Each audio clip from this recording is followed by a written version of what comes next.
How to make the most of Ramadan, setting small goals for kids. Assalamu Alaikum, little Muslims. Ramadan is a special month full of blessings. But do you know how to make the most of it? Let's set some small and easy goals to have the best Ramadan ever. Here are 5 small goals you can try this Ramadan. Goal number 1, pray on time. Try to pray all 5 daily prayers on time. Goal number 2, read the Quran daily. Even if you read just 1 verse every day, it will bring so many rewards. Goal number 3, help others. Be kind. Help your parents, share with friends, and give to those in need. Goal number 4, make lots of du'as. Ask Allah for anything good, He loves when we make du'a.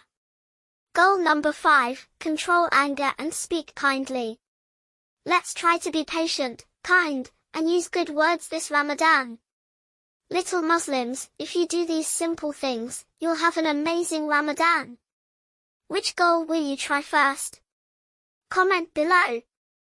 Don't forget to like this video if you found it helpful. Subscribe for more fun Islamic videos.